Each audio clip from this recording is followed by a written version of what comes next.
Voilà, mes amis, on se retrouve avec notre cher maître, Monsieur Ababou. Et aujourd'hui, on va parler d'un personnage, enfin, c'est pas moi qui vais en parler, parce que j'avoue très franchement que j'ai découvert grâce à Monsieur Ababou et que je ne le connaissais absolument pas. Une personne qui vivait à Paris et qui est décédée dans les années 65-68. Et il y a une discussion s'il est décédé en 65, en 68. Mais c'était un tzaddik nistar, c'est-à-dire un juste caché. Sans doute il faisait partie des 36 justes qui sont dans chaque génération. C'est M. Ababou qui va en parler parce que je ne peux pas en parler, je ne le connaissais pas. Mais un être, ce que j'ai entendu de notre cher ami, un être exceptionnel qui avait des connaissances de Torah inimaginables, et qui sans doute a vécu après la Shoah pour, j'oserais presque dire, pour préparer le chemin de la délivrance. Exactement, exactement. Pour préparer le chemin de la délivrance, avec le retour d'Israël sur sa terre, bien évidemment, mais c'est beaucoup plus profond que ça. Le chemin de la délivrance, ce n'est pas uniquement le retour d'Israël sur sa terre, mais c'est aussi la préparation de la venue du Mashiach et toutes les guerres qu'il mènera contre tous les méchants de ce monde.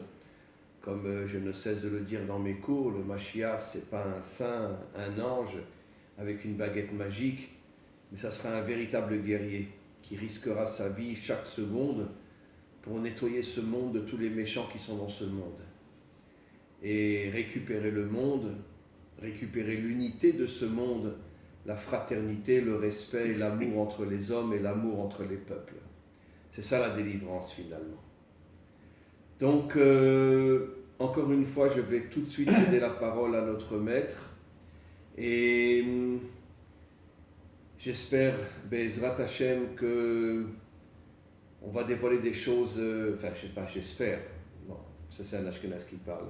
Je suis sûr, dit un Sfarad. Je suis sûr que ce que M. Ababou va dire vont être des choses extraordinaires. Et je vous cède la parole, mon cher ami. Bien, Rav, d'abord, je suis très heureux de vous voir. Que Dieu nous protège, que Dieu nous guide. Le monsieur dont je parle m'a hanté, a hanté mon âme, je peux dire, depuis les 30 dernières années. Comment il s'appelait? On verra. Ah, très bien. C'était dans les années 90, à Paris. J'étais déjà en Israël, mais dans mes voyages à Paris, parce que j'ai donné des conférences, j'écoutais Radio Communauté. Et dans Radio Communauté, il y avait un écrivain, un journaliste, vraiment de très bonne qualité, qui s'appelait Shlomo Malka. Il était en face d'Elie Wiesel. Bon, Elie Wiesel, évidemment, qu'on tout le monde connaît. Elie Wiesel parlait français? Bien sûr. Ah, il parlait français? Absolument. Elie Wiesel a vécu en France. Il était philosophe. Il a fait la Sorbonne. Après les camps, il est parti en France? Elie Wiesel. Après les camps. Oui. Il a été rattrapé, secouru par les Américains. Et il voulait partir en Palestine. Et pour une raison de la vie, ils l'ont mis à Lozé en France. Et Elie Wiesel, monsieur Elie Wiesel, que j'ai eu la chance de connaître d'ailleurs, a vécu à Paris entre 1945, à la fin de la guerre, et au début des années 50. Ah, 5 ans il a vécu à Paris. Au moins, minimum. Donc il a appris le français à Paris. Il a connu au minimum. Et après, il n'a pas arrêté de faire des voyages entre New York, Boston, il avait son emploi à Boston, et Paris. Monsieur Elie Wiesel a connu de très grands personnages, et bon, je ne rentre pas dans les détails parce que c'est très long, et il a vécu comme étudiant, d'abord en philosophie, et il habitait une petite pièce à la porte Saint-Cloud. Excusez-moi de poser la question, il a perdu toute sa famille, lui. Il était orphelin, non? Alors, oui, Wiesel a vu son père mourir dans la marche des vivants. Hein. il marchait Dans la mal. marche de la mort. La marche de la mort, oui. Oui. Nous, on appelle ça la marche de la Ah, mort. lui aussi était dans la marche de la mort? Oui. Et il a vu son père Il a vu mourir. son père mourir. Et pour la petite histoire, il a perdu sa mère et sa sœur, la petite sœur, qui s'appelait Tsipora, il l'appelait Tsipi. Dans les chambres à gaz. Oui, oui, absolument, Tsipora. Il a perdu. Et il avait deux sœurs qui ont survécu à Auschwitz, Baruch Hashem. Et il est resté en contact avec Et ses sœurs elles. sont restées en France ou en Amérique? Une était en France, une partie, je crois, si je me rappelle bien, elle était en Amérique. Et donc, Elie Wiesel a été l'élève de ce monsieur, d'accord, dont je tirais le nom aujourd'hui maintenant, Oui. tout à l'heure on verra, de ce monsieur pendant 3 ans. Il a été non seulement fasciné, ébloui, subjugué, c'est devenu son maître. Et quand j'ai commencé à écouter les émissions de radio des communautés, Chaim, je devenais complètement surchauffé. Je ne comprenais pas cet individu. Je ne comprenais pas comment est-ce possible d'avoir connu et appris en 5 ans, il avait 5 ans, le Talmud par cœur. Il connaissait à l'âge de 5 ans le Talmud par cœur, ce monsieur. Comment il s'appelait? On verra tout à l'heure. Ce monsieur, incroyable, n'est-ce pas? Il est mort en parlant 70 langues. 70 langues. Il connaissait 30 langues par cœur. Vous savez comment il apprenait la langue? Monsieur Chouchani, j'en parlerai après. On l'appelait Monsieur Chouchani. Chouchani. D'ailleurs, qui fait allusion dans le Zohar à la Malchout. Mais évidemment, Chouchan, bien sûr, on verra tout à l'heure. Voilà, on verra tout à l'heure. D'accord, on verra tout à l'heure. À mon avis, il avait pris ce Mais nom c'était pas son pour vrai nom. incarner la Voilà, royauté, voilà, bien sûr. voilà. Alors évidemment, il s'appelait Mordechai, on l'appelait Mordechai Chouchani. Mordechai, donc c'est Purim. Alors ce qui est très intéressant, c'est qu'il parlait 30 langues. Vous savez comment il apprenait les langues? Il avait une mémoire phénoménale. Il prenait le dictionnaire. Et c'est comme ça qu'il a appris le français, le sanskrit, l'hindi, le hongrois. Il a appris le hongrois en 2 jours. Il prenait le dictionnaire, il lisait les mots. Une fois qu'il avait fini le dictionnaire, il les fermait, il parlait la langue. On n'a jamais vu quelque chose comme ça, c'était pas humain. Il a appris le français en 3 jours, ou même en 2 jours. Alors, excusez-moi de vous interrompre. S'il fait partie des 36 justes, n'oublions pas que 36 Gematria Léa. C'est ça. Léa, c'est la Bina. Voilà, donc ils avaient en eux des forces surnaturelles. Absolument, absolument. Ce qui leur permettait d'apprendre une langue en 2 jours. Absolument. Parce que c'était des hommes surhumains. Complètement surhumains. Alors, surhumains. Ce monsieur qu'on appelait Chouchani, que les élèves à l'époque appelaient Rabbi, eh bien, il ne voulait pas être Rav, entre parenthèses. Comme moi. Il ne voulait pas être Rav, il ne voulait pas qu'on l'appelle Rav. On ne sait rien de lui. Mais alors c'est incroyable, je suis son fils. Attendez, Rav, vous allez voir. Laissez-moi me concentrer. On ne sait rien de lui. On ne sait absolument rien de sa vie privée. Est-ce qu'il avait une femme? Est-ce qu'il a connu une femme? Il y en a qui disent oui, il y en a qui disent non. Est-ce qu'il avait des enfants? On ne sait pas. Qu'est-ce qu'il a fait? Quand est-ce qu'il est né? Il y en a qui disent en 1880, en 1890. Où? Certainement, là on est sûr, à Brisk. D'accord? En Lituanie. Ah, c'est un Lituanien. C'est un Lituanien. Il a étudié avec le Rav du Brisk. Ah, ben oui, à Brisk. D'accord? Il est venu en Israël en 1904 avec une équipe qui était d'ailleurs entre parenthèses non sioniste à l'époque, mais lui a connu le Rav Kook. Pardon, excusez-moi, je tousse un peu en ce moment. Il a connu le Rav Kook et il a étudié dans les yeshivas du Rav Kook en 1904. Wow. Il parlait un hébreu couramment. Le Rav Kook a trouvé que c'était un génie. On l'appelait en Israël le Gaon, en hébreu. Qui veut dire génie. Génie. Et le Rav Kook lui a demandé de partir le plus vite possible en Amérique, rencontrer M. Bar-Ilan. Bar-Ilan était à l'époque, dans les années 1904-1910, c'était le grand chef sioniste américain. Il fallait le rencontrer. Il était très religieux, Bar-Ilan. Il fallait le rencontrer. Il est parti là-bas. Il est resté quelques années aux États-Unis, notamment à New York. Évidemment, il connaît l'anglais par cœur. Bon, c'est comme un Américain, avec l'accent et tout. C'est une sommité, hein. C'est pas humain. Et il a fait fortune, disent quelques-uns. parce qu'il y a plein d'anecdotes sur lui. D'autres qui disent non, il est resté pauvre. Moi, je pense, d'après toutes les discussions qu'on a eues avec Elie Wiesel, etc., il était très riche. Il marchait dans la rue, la plupart du temps avec 2 valises. Une valise pleine de billets et de peut-être lingots ou des diamants. Et une autre valise que des choses de mendiant. Il avait une allure extérieure, mais de mendiant. Il était habillé en haillon, avec un petit chapeau qui ne correspondait pas du tout à la grosseur de sa tête. Un clown. Alors, est-ce que c'était un clown? Mais c'est pour ça qu'on les appelle les transfugistes cachés. C'est ça. C'est tout pour se cacher, pour Exactement. pas qu'on le prenne pour... Exactement. Et c'était un clown, mais fou. Ou un fou clown. Ou un clochard clown. Ou un fou... Un clochard fou ou un fou clochard. On ne sait pas. On ne sait pas. Il faut savoir qu'il arrivait de nulle part. On ne savait pas d'où il vient. Il n'avait jamais de papier sur lui. Il a traversé la Seconde Guerre mondiale sans papier. Je vais vous donner une anecdote. Du moins, il est arrivé en Amérique. Alors, c'est un truc de fou. On n'en sait rien. On est dans une énigme. On n'en sait rien. On est dans une énigme, d'accord? Alors, il quitte d'abord l'Amérique et il a juré de ne plus y aller.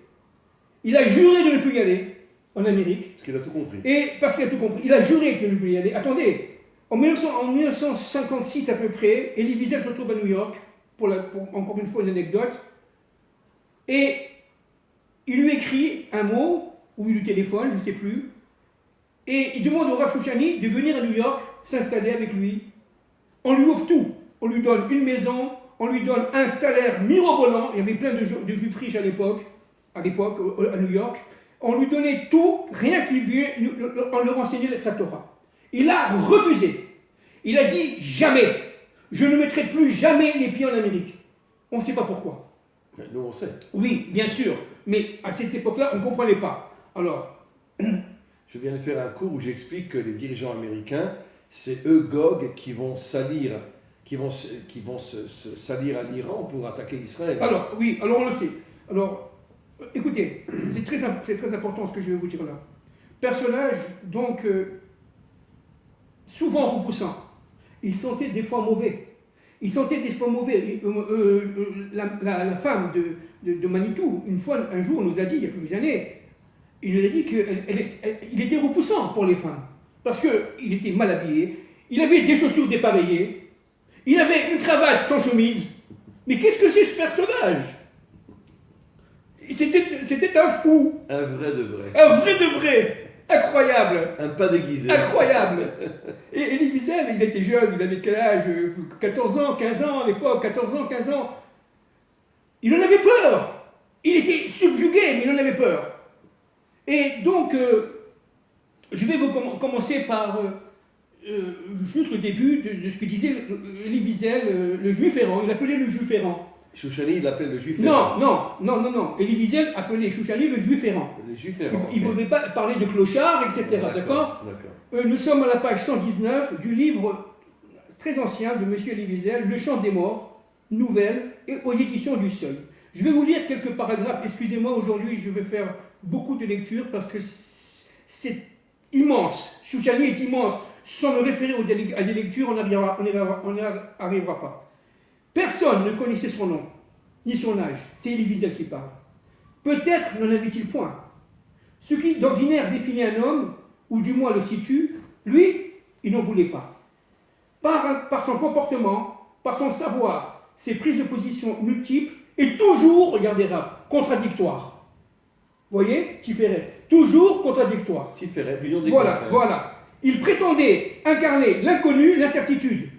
La tête dans les nuages, il se servait de sa science pour assombrir la clarté. Quelle qu'elle fût, d'où qu'elle vient, il aimait déplacer les points fixes, détruire ce qui semble solide. Il reprochait à Dieu d'avoir inventé l'univers. C'est-à-dire que c'était quelqu'un qui, lorsqu'il commençait son cours, un vrai de vrai, quand il commençait son cours, Chaim, il détruisait tout. Tout ce on était sûr, on avait acquis des connaissances, il connaissait la Torah par cœur, le Zohar par cœur. Il connaissait évidemment l'Agmara par cœur, sans jamais avoir un livre. Sans jamais avoir un livre. Elie Wiesel et M. Emmanuel Levinas, qui était le grand philosophe français, qui était aussi son élève, ont dit on n'a jamais vu Chouchani avec un livre. Il connaissait tout par cœur, il citait tout par cœur. Il est resté 3 jours sur le mot Bereshit. 3 jours sans dormir. En expliquant le mot Bereshit. Oui, en expliquant le premier mot de la Torah. Le premier mot de la Torah, sur le mot Bereshit. Bon, Monsieur Chouchani, il détruisait et il reconstruisait. Et on était tellement... Enfin, ses auditeurs, j'ai pas eu la chance de le connaître. Il détruisait le mauvais monde pour reconstruire un monde meilleur. Voilà. Alors, qu'est-ce qu'il faisait? Il faisait toujours l'union des contraires. C'est-à-dire qu'une chose est égale par son contraire. Vous voyez? On croit à Dieu, alors on en doute. Vous voyez? C'est exactement ça. Alors on croit. Ou on croit, ou on ne croit pas. Non. On croit à Dieu, alors on en doute. C'est ça, Chouchani. C'est-à-dire, n'oubliez pas que nous sommes à la... Le juif authentique. Voilà, Ça veut dire que, comme on a vu avec Avram et Moshe, ils ont dit des choses dures sur Dieu. C'est ça. Avram a dit à Moshe, toi qu'on appelle le juge de toute la terre, tu ne sais pas rendre justice. C'est ça. Mais pourtant, il était accroché à Dieu comme personne au monde. Oui, c'est ça. Regardez. Mais il avait le courage de dire qu'il n'était pas d'accord avec lui. C'est ça. Alors regardez ce que dit Madame Sandrine Zvak. Madame Sandrine Zvak vient de sortir un livre fascinant Chouchani. Elle vient de le sortir il y a quelques semaines. Regardez ce que dit Madame Zvak. C'est la dialectique Tiferet, n'est-ce pas, l'union des contraires. Cette manière qui était la sienne de convoquer les sources talmudiques et de les faire dialoguer avec sa culture universelle. Cette intelligence créatrice, voilà ce qui me fascine. Voilà ce qui fascine. C'est-à-dire que c'était quelqu'un qui était capable d'intégrer la mathématique et la Torah. Les sciences, c'était un très grand expert en sciences nucléaires, en physique nucléaire, un très grand expert. D'ailleurs, au jour où il est mort, il a donné une conférence à l'université de Montevideo. Le rapport entre la Torah et l'universel par rapport à la science nucléaire. C'est-à-dire qu'il mettait des choses qu'aucun rave, aucun rabbin, personne n'avait douté de pouvoir mettre. Il rentrait dans l'union, dans le Aleph, dans l'unité. Et il mettait des sources qui nous paraissaient tellement éloignées l'une de l'autre que ce n'était pas possible. Et il construisait, à partir de cela, un monde homogène. Au bout de... Attendez, il restait 2 heures, 3 heures, 4 heures, 5 heures, 6 heures. Il n'y a pas de nuit, il n'y a pas de temps. Monsieur Chouchani est un homme qui ne vieillissait pas. Il mangeait jamais en public. On ne l'a jamais vu manger en public, jamais. Un jour, je vais vous donner un exemple, il était extrêmement troublant, il était même cassant. Il n'était pas méchant, non, mais cassant. Il voulait absolument réveiller. Il était anachronique. On ne savait plus pas le placer. Un jour, dit un de ses admirateurs, il est venu à la maison donner un cours aux enfants parce qu'à l'époque, on pensait que c'était lui qui était le meilleur pour enseigner les enfants à la bar mitzvah. Il connaissait tout. Et il se faisait payer. Cher. Et il dormait chez eux. Ça veut dire qu'il demandait l'asile. Et souvent, on disait oui, il n'y a pas de problème. D'accord? Une fois, une dame s'est réveillée à 2 h du matin, je crois que c'était à Paris, elle a vu en train de manger, elle a ouvert le réfrigérateur, elle a mangé des saucisses et du lait écrémé. Comme ça. D'ailleurs, c'est pas caché, entre parenthèses. Bon, c'est fou. C'est fou. Mais c'est pas possible. Et il a mangé 2 kilos de saucisses ou 3 kilos de saucisses. Du lait.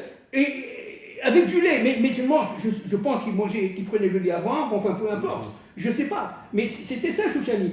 Il avait une tasse de thé, de café qu'il n'aimait pas, il a jeté par terre. Qu'est-ce que c'est que ça? Il n'avait aucune morale.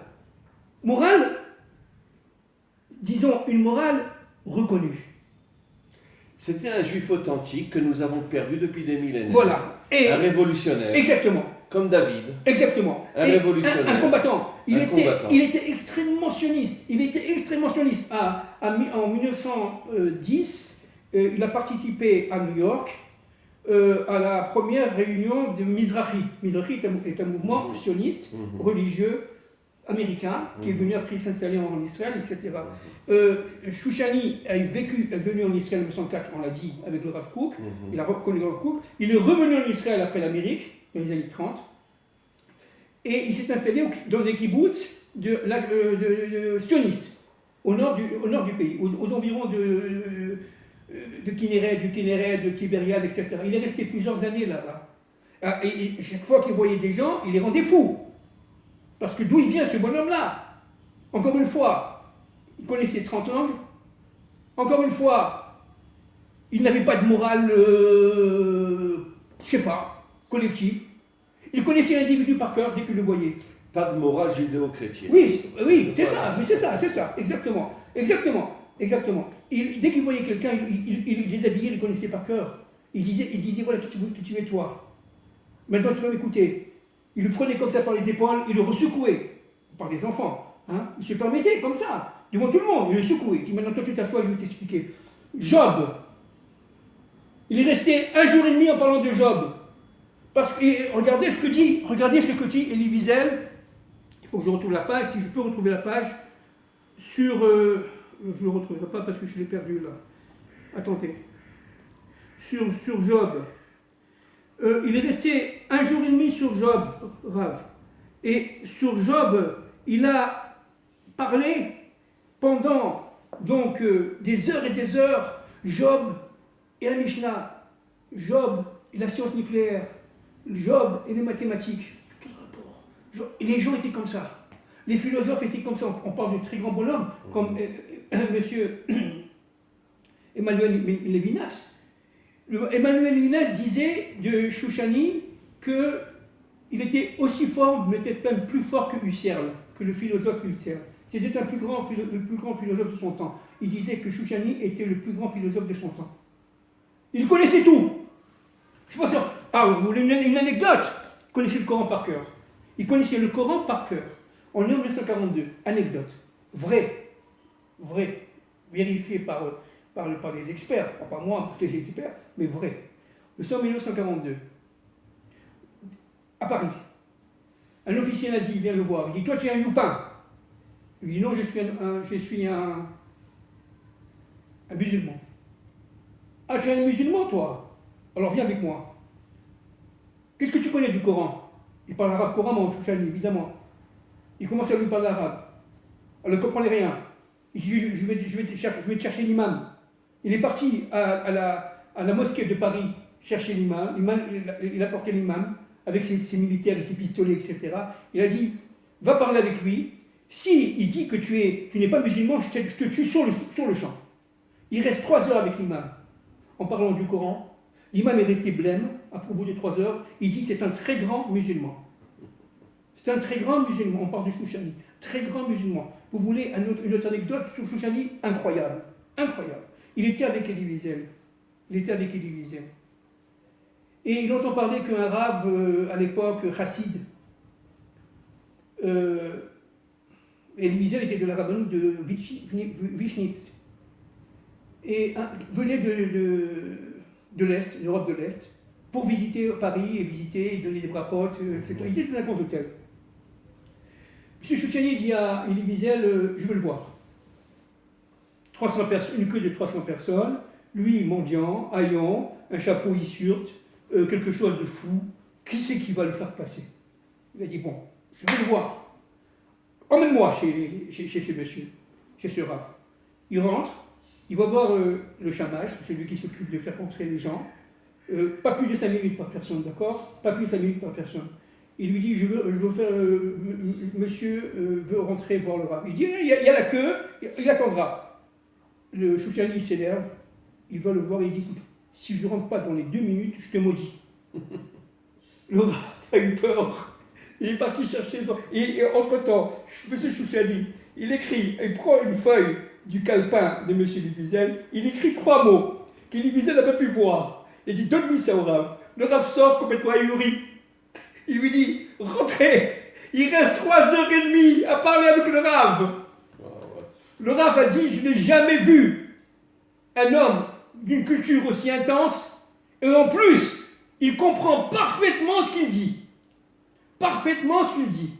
Il faut savoir, pour la petite histoire aussi, puisqu'on est dans les anecdotes, que sa famille était très pauvre. La famille du Rav de M. Chouchani était très pauvre. Très très pauvre. Et son père n'avait pas d'argent. Il avait un petit enfant qui s'appelait Chouchani, n'est-ce pas? Enfin, bon, on verra son nom après. On l'appelait Chouchani. Et il avait une mémoire tellement phénoménale qu'il lui faisait... C'était un clown. Il lui donnait des idées, il répétait par cœur. Il lui donnait tout le monde, il prenait de l'argent, il vivait comme ça. Monsieur Chouchani, on a eu marre de ça, de ce monde-là. Il s'est sauvé de sa famille et on le retrouve où? À Strasbourg. Il est venu à Strasbourg, d'accord? Il a enseigné, il a été à l'université de Strasbourg en mathématiques. Chaim, c'est incroyable. Et de Strasbourg, il se retrouve à Paris avant la guerre. Et pendant la guerre, il est à Paris. Deuxième anecdote sur M. Chouchani, qui est rapporté par Elie Wiesel dans son livre, voilà. Tous les fleuves vont à la mer. Si je ne me trompe pas, c'est dans son livre Tous les fleuves vont à la mer, si je ne me trompe pas. Monsieur Chouchani, parce qu'Elie Wiesel a écrit beaucoup sur Chouchani, mais dans plusieurs livres différents. Monsieur Chouchani arrive devant un officier de la Gestapo. Il lui dit « Qui tu es, toi ?» Il lui dit « Je suis Alsacien, de Strasbourg. » Alsacien de Strasbourg, il parle allemand couramment, Chouchani. En allemand, il dit « Je suis un Allemand de Strasbourg. » Ah bon? Et qu'est-ce que tu faisais à Strasbourg?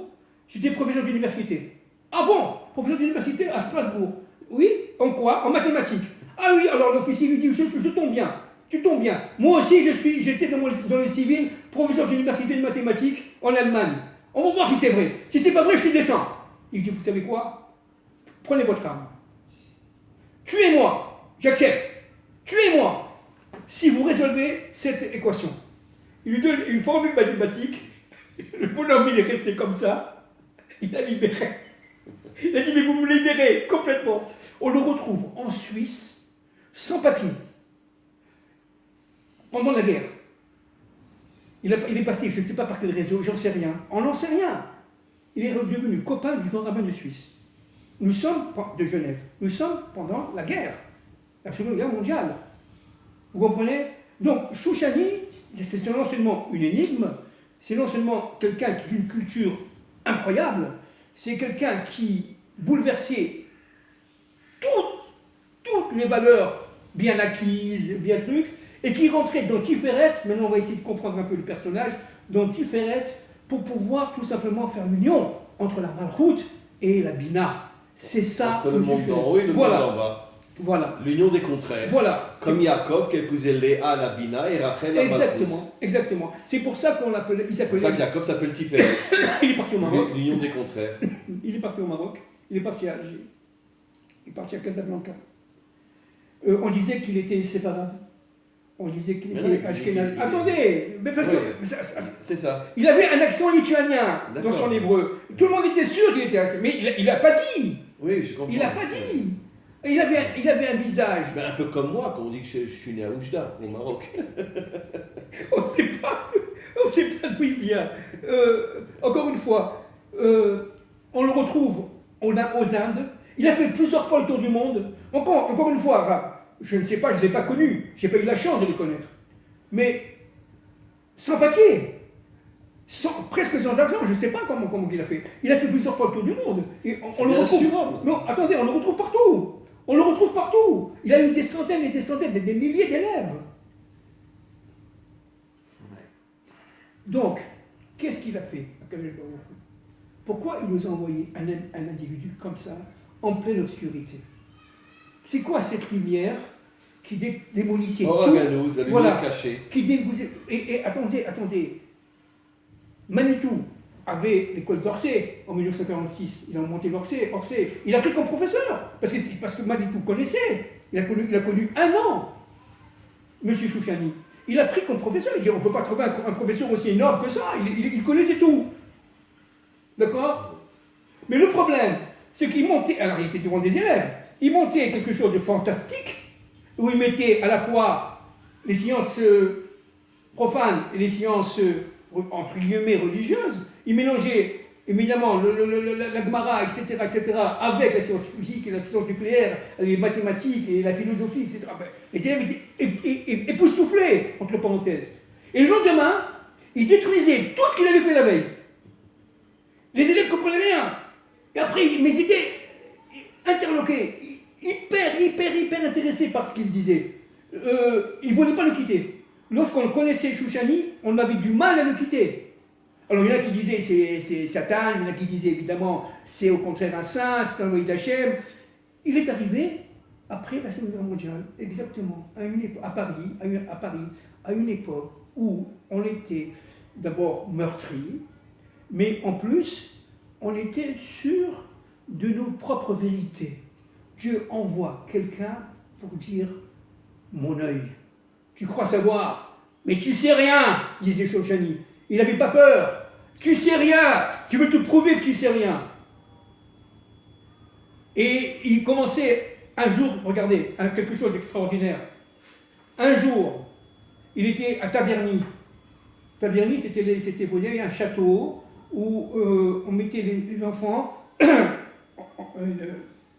qui étaient libérés des camps, d'accord, la plupart étaient religieux, les petits enfants, et pour les amener en Israël. Mais c'était un camp de transit.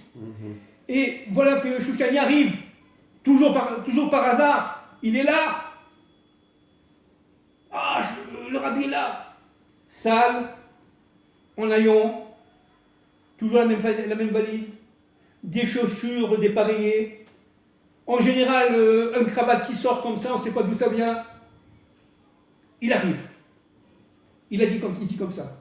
Donnez-moi, chacun, ce que vous avez dans la tête maintenant. Mais la condition, c'est que je ne supporte pas la répétition. Chaque idée, chaque question que je vais me poser, je veux qu'elle soit différente de l'autre.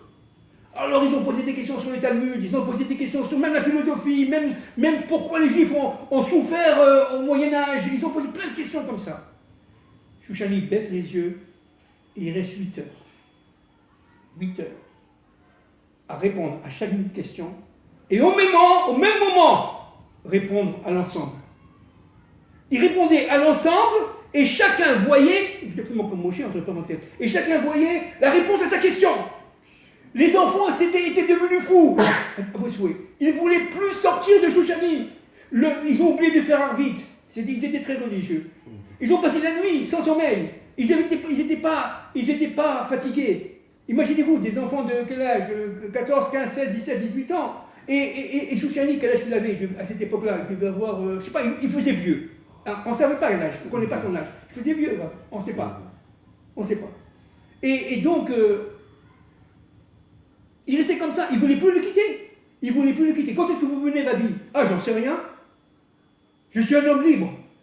Ce qui était intéressant pour Chouchani, c'était de faire bien prendre conscience que l'homme est une valeur sûre, une valeur géniale, une valeur intrinsèque. Parce que lui était un homme authentique. Voilà, une valeur authentique, exactement, authentique. Et que Dieu voulait absolument que l'homme soit comme ça. Pas un homme déguisé, dépareillé. Comme Moshe, on dit que c'était le plus humble de tous les hommes. C'est ça. Alors c'était un guerrier, un combattant, un héros comme il n'y a jamais eu sur terre. Le seul qui a eu le courage de s'affronter à Pharaon. Et pourtant, on dit le plus humble des hommes. Oui, c'est inimaginable. Pourquoi? Parce que Moshe, comme Shoshani, était connecté à la Bina. Bien sûr, c'est ça. Et la Bina tue l'ego. Exactement. La Bina tue l'ego. Et c'est ce qu'il dit, Shoshani. Il dit, mon travail, c'est de tuer votre orgueil. Bien sûr. Alors quand un enfant il posait la question, il disait « Orgueilleux !» Mais c'est terrible pour un enfant. « Orgueilleux ! Tu crois savoir? Assois-toi, écoute-moi !» Après, avec un sourire calme, il se calmait. Parce que quand il s'énervait, extérieurement, il était toujours très calme. Mais il s'énervait. « Pour que tu te prends, toi? Ton orgueil, je le mets par terre. Assois-toi, écoute-moi. Et tu vas voir. » Et là, il rentrait dans une argumentation. Les gens étaient complètement ailleurs. Qu'est-ce que vous dites? Le professeur Rosenberg, Shalom Rosenberg, qui était professeur à l'université de Yerushalayim, de Jérusalem, professeur de pensée juive, qui aujourd'hui, je pense, est à la retraite. M. Rosenberg l'a connu, c'était un de ses derniers élèves. Il a dit la chose suivante, c'est pas difficile. Il y a deux mondes.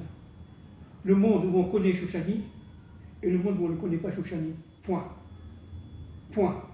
Il a dit après ça, vous avez tout compris. C'est tout. Monsieur, le philosophe Emmanuel Levinas disait, bon, je dis ça de mémoire, bien entendu, que je n'aurais jamais été ce que je suis sans Shoushani. Il m'a tout apporté. C'est mon maître et c'est un des philosophes les plus grands de l'histoire. Mais pourtant, je lui en veux. Pourtant, je lui en veux. Pourquoi? Parce qu'il a détruit tout ce que je pensais, tout ce que je savais. J'étais sûr, tout ce dont j'étais sûr était détruit le lendemain par Shoushani. Je n'ai jamais vu un homme d'une ampleur, d'un savoir, d'une logique, d'une connaissance comme celle de M. Shoushani. Bon, je dis ça de mémoire, n'est-ce pas? Je ne cite pas. Vous savez, pour confirmer un petit peu dans un autre domaine ce que vous dites, hier, bon, excusez-moi de le dire, mais enfin j'étudie tous les jours le Zohar, et hier je suis tombé sur un passage dans Sefer Bereshit, où le Zohar dit que pendant tout le temps de l'exil, d'accord, les rabbinim n'ont aucune connaissance de la Torah, aucune connaissance de la Torah. Ils font croire qu'ils connaissent la Torah, mais ils n'ont aucune connaissance de la Torah. Seuls les 36 justes cachés connaissent la vraie Torah. Exactement. Mais ces 36 justes cachés, comme ils sont cachés, on ne les connaît pas. Bien sûr. Mais c'est eux, grâce à leur vraie Torah, ils maintiennent le monde et ils maintiennent la nation d'Israël. C'est ça. Et c'est absolument incroyable. C'est incroyable. C'est incroyable. C'est ça. Qui peut imaginer aujourd'hui que les rabbinim n'ont aucune connaissance de la Torah? C'est ça. Qui peut imaginer une chose pareille aujourd'hui? Et pourtant, le Zohar le dit, pendant tout le temps de l'exil, aucun juif n'a la connaissance de la Torah, même les rabbinim. Absolument. Alors il vient d'où ce Shoushani? Il vient d'où? Qu'est-ce que c'est ça? Il n'est pas de ce monde. Il n'est pas de ce monde. D'ailleurs, il est mort d'une manière très douce, comme on dit. Hein. Il est mort où ça? À Montevideo. Il est mort à Montevideo, en Uruguay. En Uruguay. Il est mort en Uruguay, un petit pays. Il est parti là-bas. Il était très, très, très attaché aux sionistes, très attaché. Il voulait faire la guerre de 48, etc. Très attaché à Israël. Mais il se sentait d'abord, avant tout, universel.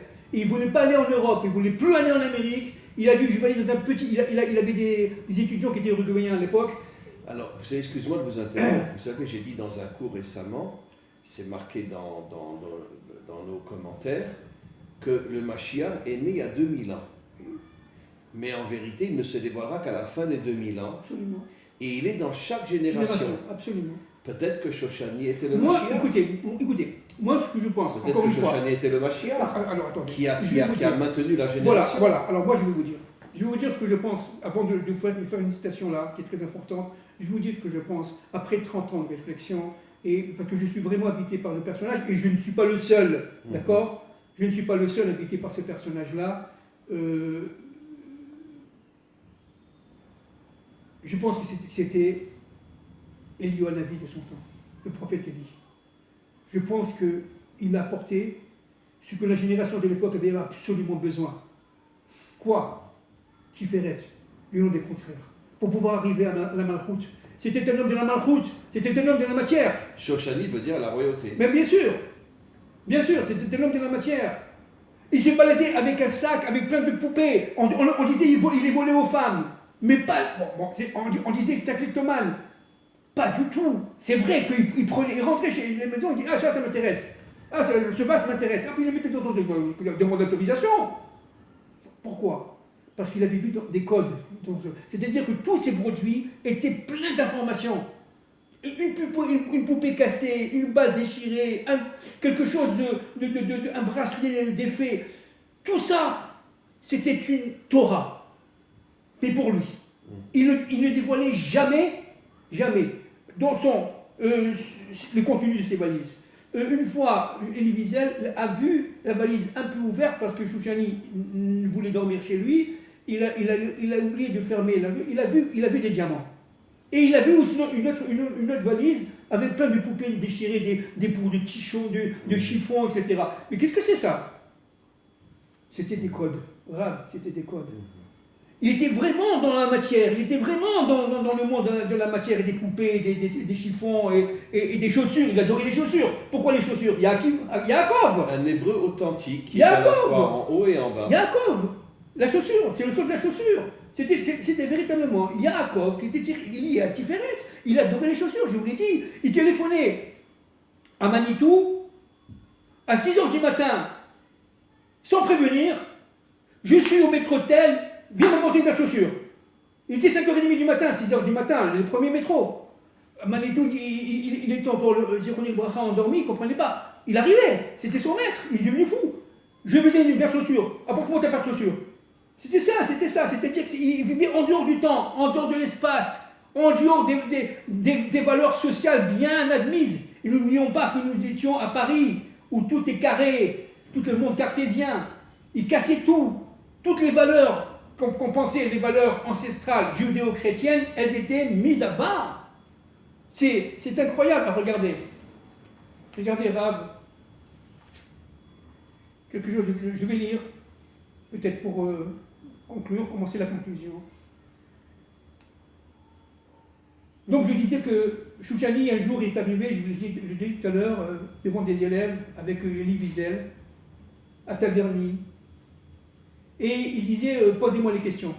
Hein, je vous l'ai dit tout à l'heure, posez-moi les questions, là je vais lire le texte d'Elie Wiesel.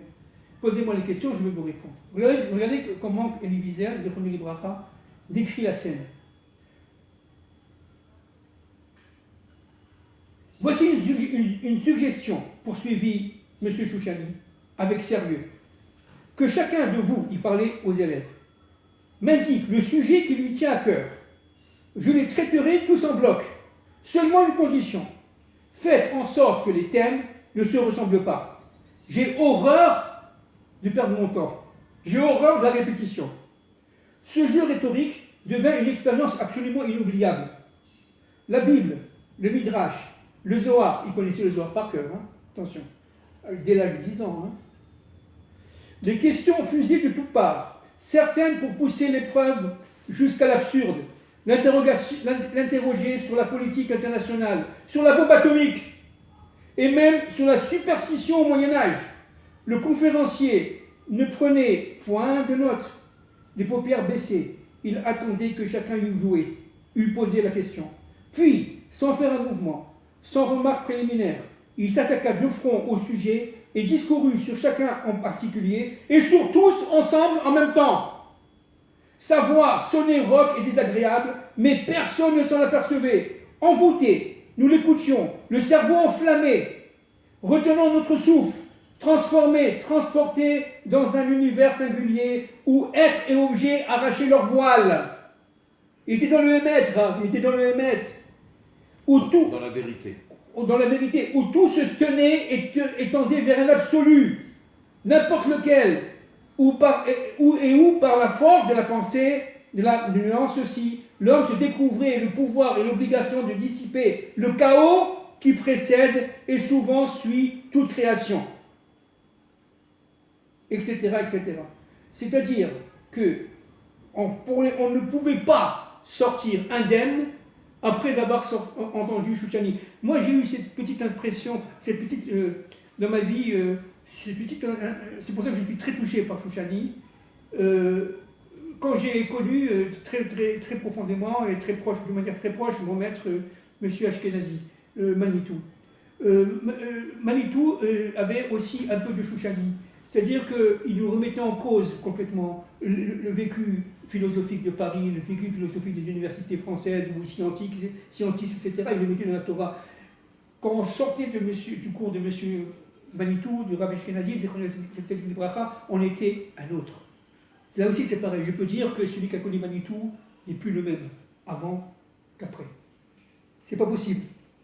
Et il nous marquait fondamentalement, c'est qu'un poisson, et le Chouchani c'est encore plus fort, c'est un super poisson, un poisson incroyable. Un poisson incroyable. Un jour j'ai connu à Jérusalem, j'ai rencontré à Jérusalem quelqu'un qui est aujourd'hui membre de l'Institut à Paris, j'ai oublié son nom, mais c'est un philosophe français, juif. Ça va me revenir son nom, il est très connu. Et il m'a dit bonjour monsieur, parce que je parlais français d'ailleurs avec monsieur Drey. Je parlais français il y a une quinzaine d'années à peu près. Il était venu monter ici l'Institut avec monsieur Benny Lévy, qui était un élève déjà, le secrétaire de Jean-Paul Sartre. Benny Lévy? Oui. J'ai très bien connu Benny Lévy. Bien sûr. On a étudié ensemble pendant des années. Voilà, voilà. Et ils ont monté pour Benny Lévy en 2000, ils ont monté ici l'Institut Lévy-Nassienne, Oui, d'accord, à Jérusalem. Et donc, je l'ai connu comme ça, on allait ensemble vers cet institut, et à un moment donné, je ne sais pas pourquoi, je lui dis Chouchani, il me dit, vous l'avez connu? Comme ça, exactement comme ça. Vous l'avez connu? Il avait perdu les pédales. Vous l'avez connu? Je lui dis non, malheureusement. Il m'a dit, Chouchani. Comme ça. Je parle d'un des plus grands philosophes français. Ça va me revenir, son nom, je l'ai oublié, ça va me revenir. C'est-à-dire que, comment il s'appelait? Il avait au moins 10 noms. Chouchana, Chouchani, Chouchan, Rosen, Monsieur Rosen.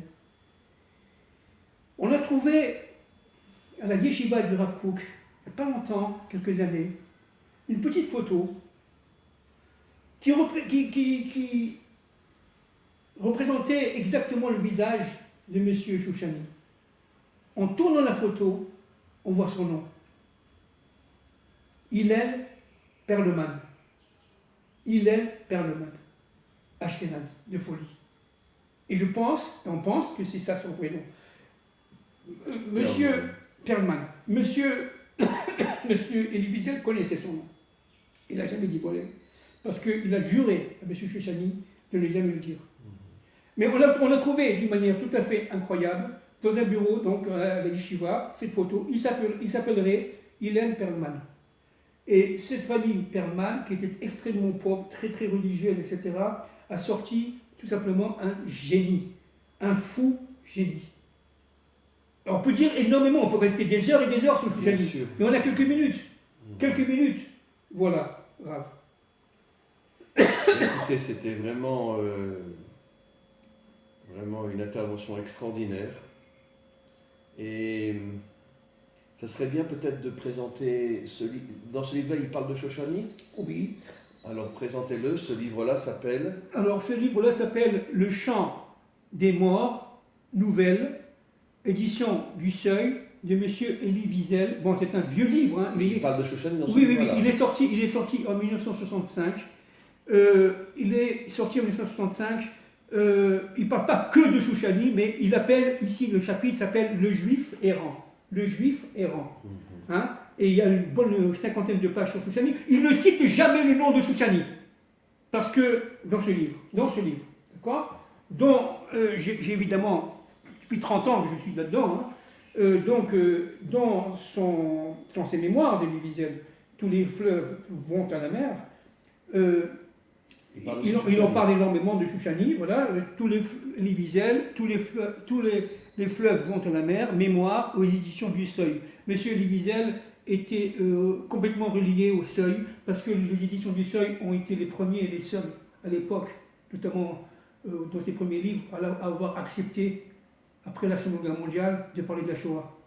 La plupart des éditeurs ne voulaient pas. Et ils ont dit, ça ne se vend pas, ça n'intéresse personne. Entre parenthèses, il a vendu des millions de livres. Des millions, Elie Wiesel. Mais il a été jusqu'au bout avec les éditions du Seuil. Ça, c'est pour la petite histoire. Et évidemment, il y a l'immense livre de M. Shlomo Malka, qui est vieux aujourd'hui. Il s'appelle comment? Monsieur Chouchani. Ah, monsieur Chouchani. Comment il s'appelle? Monsieur Shlomo Malka. Monsieur Chouchani. Monsieur Chouchani, aux éditions, j'ai oublié, je ne me rappelle plus. Mais on peut le trouver sur Internet, on peut le trouver peut-être même en occasion. Ceux qui sont intéressés par Monsieur Chouchani, lisez Monsieur Chouchani de Monsieur Shlomo Malka. Il y a un livre qui vient de sortir de Madame Sandrine Zwark, là aussi, fascinant Chouchani. L'édition, je ne l'ai pas en tête, mais on le trouve facilement. Sandrine Zwark, fascinant Chouchani. Vous avez aussi un film qui est sorti il y a quelques années en hébreu, il y a 2 ans, 3 ans, d'un certain Michael Grispan. Michael Grispan qui a reçu un taxi, comme on dit, un budget de la télévision israélienne pour faire un film sur Chouchani.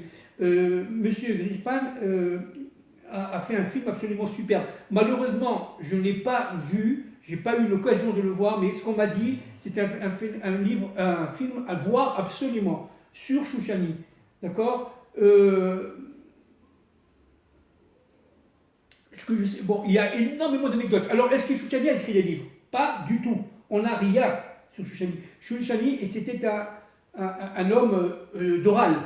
D'accord. De temps en temps, il écrivait sur des petits papiers comme ça, des notes. Mais il y a quelques papiers qui ont été vendus aux enchères d'ailleurs en 2019 à une famille, d'une famille à une famille.